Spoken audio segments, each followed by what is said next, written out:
What is self-reflection? Self-reflection is the process of looking into yourself to better understand your thought process, behaviors, strengths, and weaknesses. It's not a negative exercise by any means, but an honest exploration of yourself, which makes you aware of some negative issues that need to be addressed.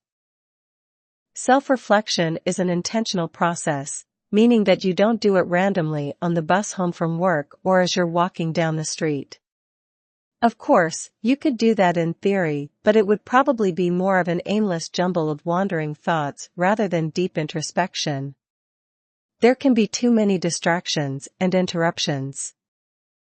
Making the intention and making time for self-reflection is essential. This prepares you mentally for an exercise in deep, honest thought and gets your brain into focus mode. You should never be rushed or open to distractions or interruption. Think of self-reflection as a form of meditation and you'll get the idea. Like meditation, self-reflecting should take place in quiet, relaxed surroundings. There's no set time limit. The exercises can be as long or as short as you choose. Daily self-reflection may only require a few minutes, while weekly or monthly self-reflection may take some time. Some people also find it helpful to keep a journal where they jot down their key thoughts and findings, but this isn't mandatory. Why is self-reflection important? The simple process of immersing yourself in honest introspection has some amazingly powerful benefits, which include: it leads to greater self-awareness and a better understanding of why you're where you are in your life right now. More importantly, it helps you identify what you need to be doing to get where you want to be. It allows you to identify and set clear goals. It helps you assess your goals regularly and modify or change them if you need to. It helps you recognize your priorities and the obstacles that could be causing you to lose sight of them. It helps you get in touch with your emotions and identify those that could be holding you back. It allows you to identify your weaknesses and work on them. It helps you recognize your limitations and how they can be overcome. It enables you to acknowledge and take responsibility for mistakes.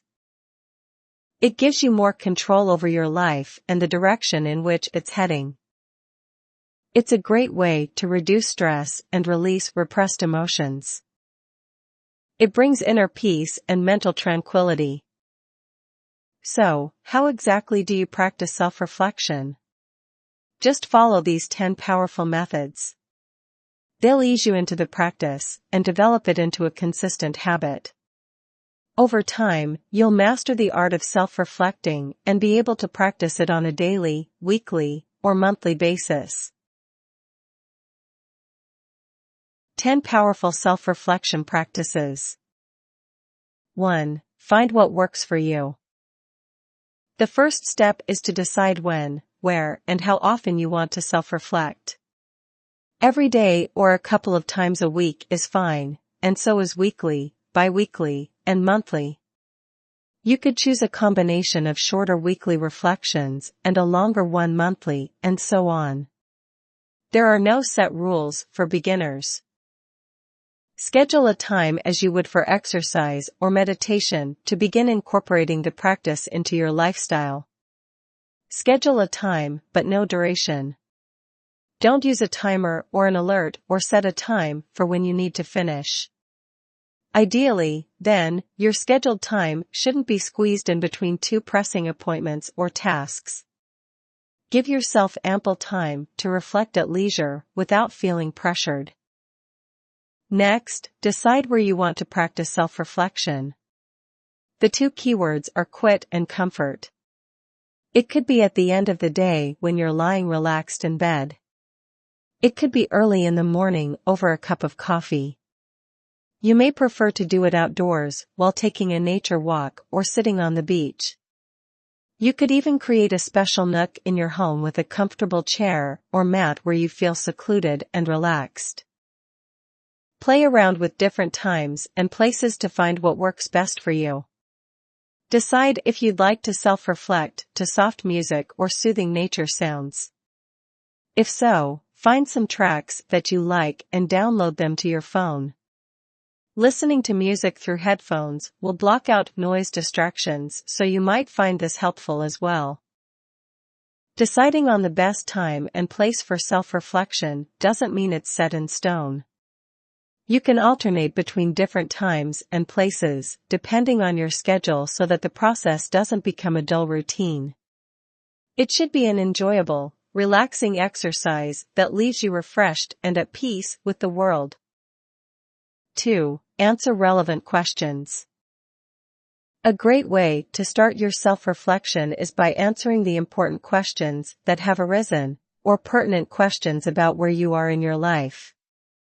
When you begin to make this a habit, remember to ask the right questions rather than ruminate about ones that are negative and usually just bring you down. That's not self-reflection. Some examples of wrong questions to avoid are: why am I always down on my luck? Why was my coworker Sally so short with me? How come I'm not earning as much money as John? Why am I so fat? These types of questions are judgmental and don't help you address an issue. Let's reframe the above 4 questions so that they become relevant and answerable.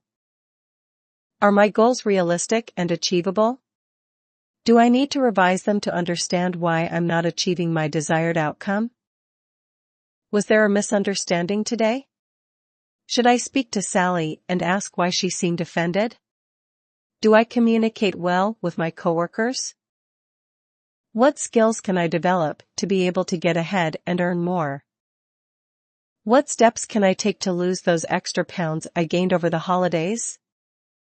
Asking questions is a very powerful technique because it fires up your brain, which loves to be challenged and stimulated, to try to find answers to them. The answers may or may not come immediately, but they'll certainly come. Another great benefit of asking relevant questions is that over time, you build an extensive mental database of answers. These answers will serve you well in similar situations. For example, what steps you need to take when you gain weight. Here are some examples of relevant questions to get you started. What new thing did I learn today, /this week, /this month, and how can I use it to my benefit? What are 2 things I can do to improve my friendships? What are 3 things I'm truly grateful for? When was the last time I stepped out of my comfort zone? If I could turn back time and do one thing over today, /this week, /this month, what would it be and why? What did I do very well today, /this week, /this month? How many things did I do to get me one step closer to my goal? How often do I work on my self-growth and learning? When was the last time I read a good book? When was the last time I spent quality time with my family? What 3 things can I do to take better care of my health? Who are the most important people in my life right now? Do I wake up each day filled with hope and optimism? To identify issues in your life and to be your best in all that you do, you need to ask questions like these. The above examples are just to show you the type of questions you should be asking. Use them, but make sure to customize more questions that resonate best with your personal situation. 3. Reflect on your worries and fears. Worries, fears, and anxieties are an inevitable part of life and are unavoidable. The key is learning to control them and not let them take over your life. Allowing worries and fears to stew and magnify in your mind can paralyze you into inaction. Confronting your worries enables you to put them into perspective by reflecting on them honestly and realistically. It helps you pinpoint the root cause and how serious it is. More importantly, self-reflection allows you to find ways of addressing worries and overcoming fears. Worries and fears come in various shapes and forms. They could be financial, this is typically the biggest: health-related, lack of job security, or worries related to relationships. We worry about the future, our children, and our loved ones. Worries change from one situation to the next, but often there's always something on our minds. Start your reflection with the question, what are my worries/anxieties/fears right now? Answer the question briefly and honestly. For example, I'm worried about my child's poor academic performance, or I'm worried that I might lose my job. Reflect on the worry and rate it on a scale of 1 to 5 in terms of how pressing it is. 1 would be mildly pressing, but still worrying, and 5 would be very pressing. Next, reflect on why it's pressing. In other words, what the potential outcome would be if the fear or worry isn't addressed. Be as honest and as realistic as possible. For example, let's say you rated your worry about meeting payments on a bank loan as a 5. Interest rates have gone up and you're already struggling to make the payments as it is. Next, reflect on why the issue is worrying you. In this case, you're afraid of being forced to take out more credit and get deeper into debt. At this point, don't let your imagination run wild and imagine your house being repossessed or other gloom and doom scenarios. Just identify the worry or fear, decide how pressing it is and why. Next, reflect on possible solutions that will ease the worry. Finding solutions is much easier when you don't fire yourself up into a panic with horror scenarios. For example, you could consult a financial advisor who'll help you set your financial affairs in order. You could make a list of assets you could liquidate if necessary. You could consider borrowing from a sibling or friend or sticking to a stringent budget till you get back on track. Once you've identified possible solutions, choose the best one and act on it. Right away, you'll experience peace of mind because you're taking positive action. And as the wheels start turning and your solution starts taking effect, your worry will diminish then disappear. 4. Reflect on your priorities. A lot of people mistakenly think that priorities are the same as goals. But goals, especially long-term and life goals, typically remain unchanged, and short-term goals like passing an exam or acing a job interview rarely need to be modified. Priorities do change, sometimes from day to day, and even from one hour to the next. Priorities are key tasks or actions that are crucial to navigating the pitfalls of daily life, helping you function at your peak and propelling you towards your desired goals. It's recommended that you review your priorities each time you self-reflect to keep them top of mind. You may find that the order of priorities has changed, where a priority A becomes a priority B, and so on. New priorities may also have arisen, and these need to be ordered in terms of importance. Here's how you self-reflect on priorities. Ask yourself, what is my one top priority at this time? Your answer might be caring for a sick child and nursing him or her back to health. It could be studying for the end-of-term exams. IT could be meeting an urgent deadline. Having identified your priority A, you can now organize other priorities that are less important but also need to be addressed. Priorities aren't always related to your long-term or life goals. An ill child is a priority that will cease to exist once the child is better. It's not related to your life goal of starting your own business. However, acing the end-of-term exams is a priority related to your life goal of becoming a doctor. Just be aware that priorities need to be addressed as part of the journey to achieving your life goals. 5. Assess your relationships. Healthy relationships are vital to our emotional and mental well-being. They foster our self-confidence and self-worth and give us purpose and passion to achieve our goals and enjoy life. During times of hardship, strong relationships provide us with encouragement, support and love so that we find the resilience to keep going. It's therefore very beneficial to reflect on your relationships occasionally and assess where they are going, how important they are to you, and how you can make them better. This includes personal relationships as well as friendships and even workplace relationships. A word of warning: there's one type of relationship that doesn't require reflection. This is a relationship that's abusive, destructive, or overly dependent. Get out of it immediately. Just end the relationship before it causes you severe emotional damage. This includes relationships with people who are bitter haters who find something wrong with everything. Being around them will destroy your optimism and positivity. The best way to assess your relationships is again by asking questions. Here are some examples of questions to ask in order to reflect on this very important part of your life. Who are the most important people in my life right now? How would my partner/family describe our relationship? How would my friends describe our relationships? Am I open and honest in my relationships? What 3 things can I do more of to improve my relationships? Do I find it difficult to express my emotions with certain people in my life? Who are they and why? Do my coworkers like being around me? What 3 things can I avoid doing or saying that would be better for my relationships? Am I a good listener? Again, come up with your own question about specific relationships in your life to assess the strong points and identify specific issues.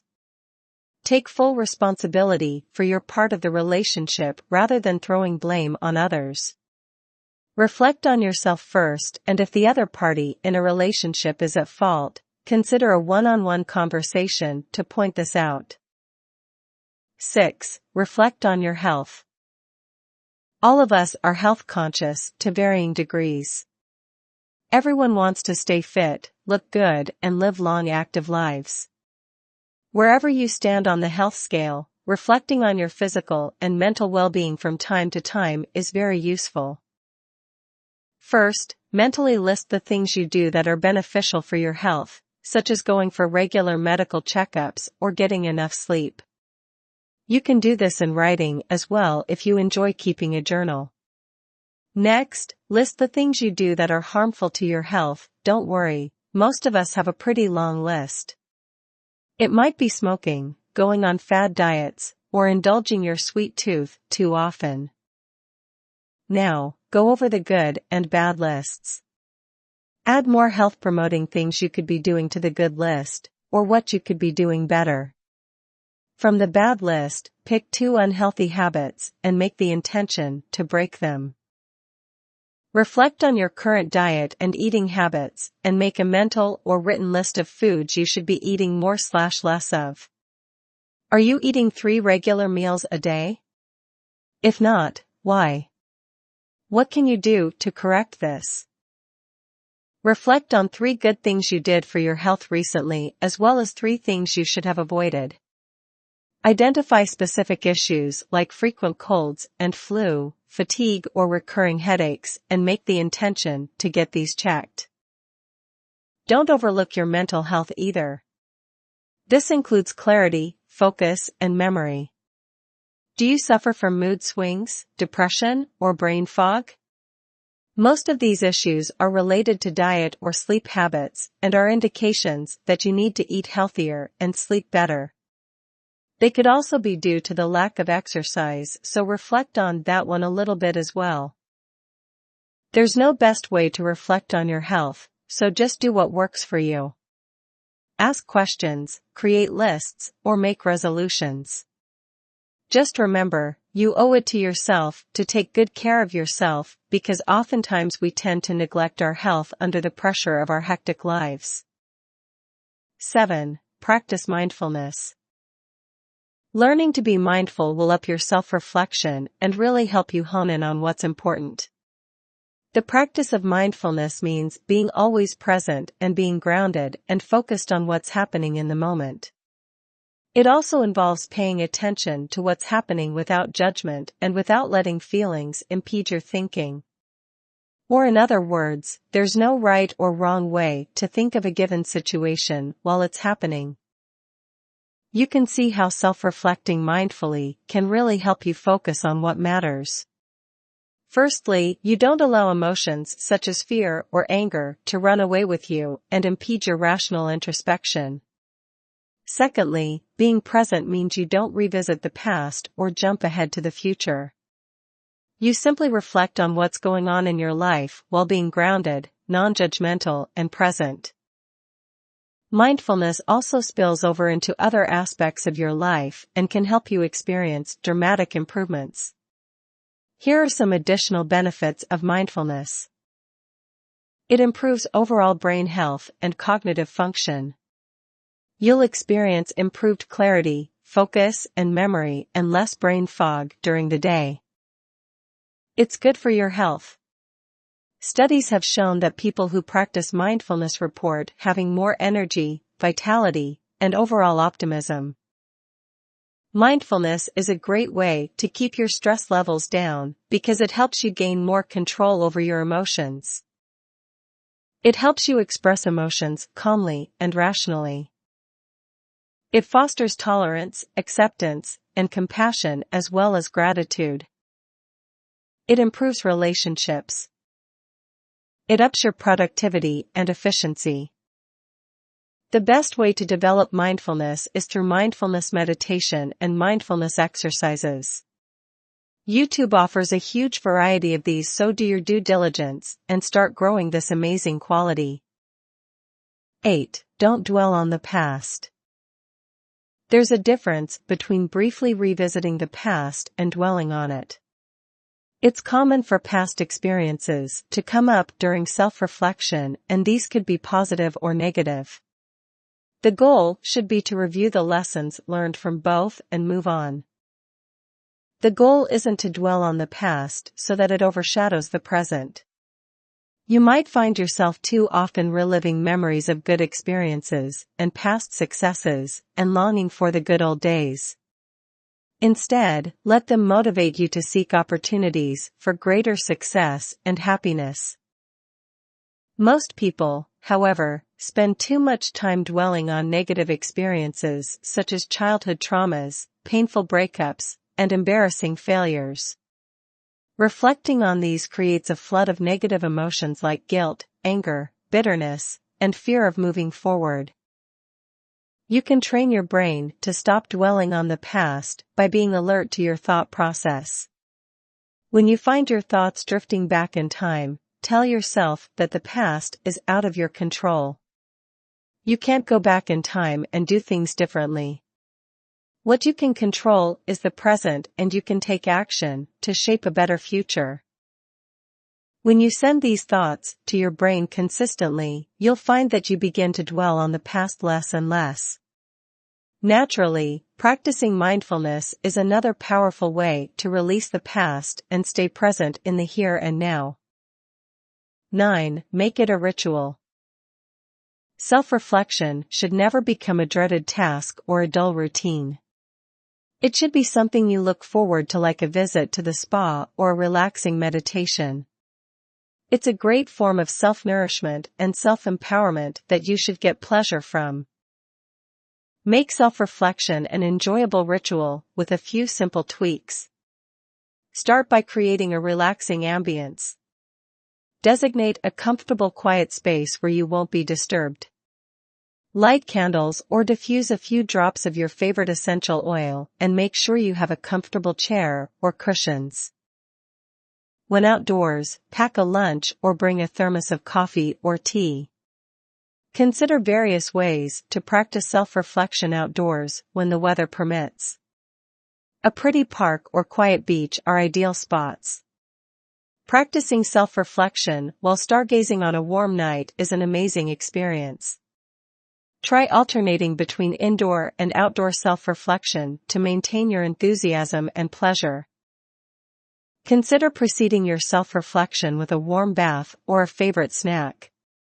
Have everything you need at hand, such as headphones for listening to music, your journal and pen, and a cup of cocoa or herbal tea. Once you start your self-reflection, you should ideally not break your thought process by getting up to fetch things. Making self-reflection a relaxing ritual will not just make it something you look forward to, it will develop a habit that serves you well for the rest of your life. 10. Visualize the future. The keyword here is visualization.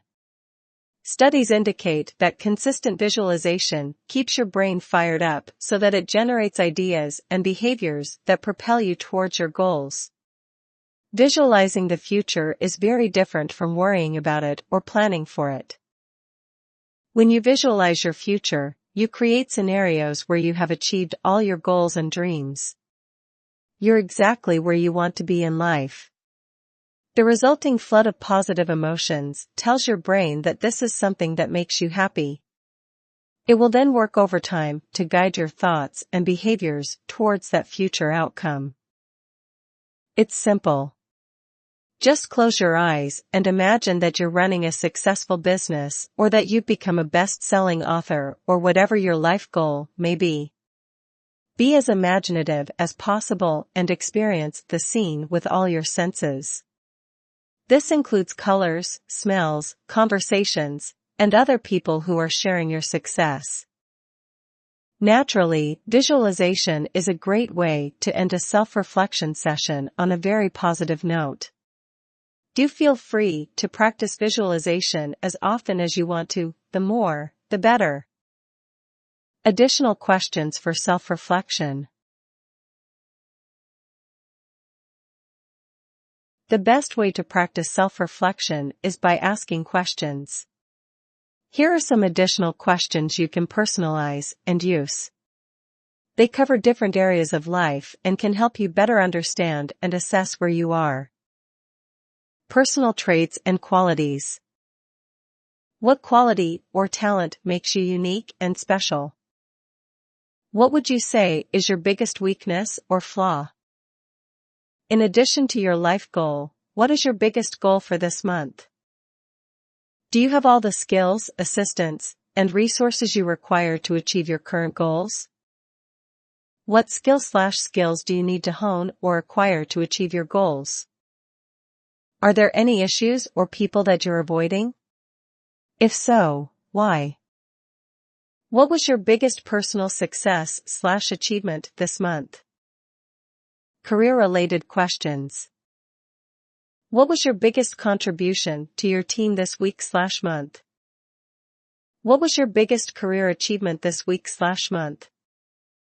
How would your supervisors and colleagues describe your work ethic? How would you describe your relationship with coworkers? What one thing could you have done better at work this week/month? What is the biggest obstacle to your career advancement now? Questions related to relationships. What can you do to make your partner's life easier? How would your children describe you?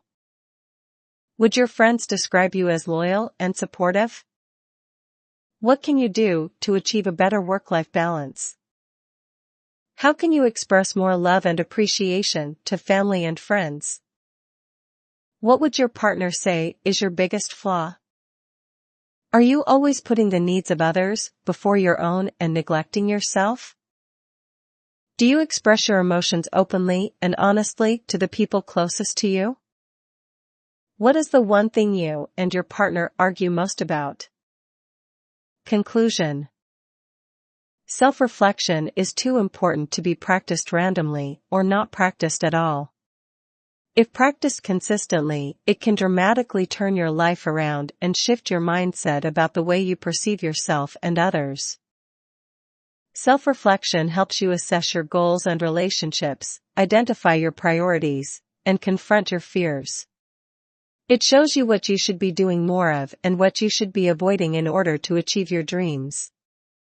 It highlights weaknesses and strengths in your character that you may not have been aware of. In short, self-reflection can help you achieve your personal greatness. You don't need to look any further than yourself. Everything you need to be your best is within of you, waiting to be explored and discovered. With these 10 powerful steps, you can make self-reflection a lifelong habit that will guide your life and actions from one brilliant success to the next.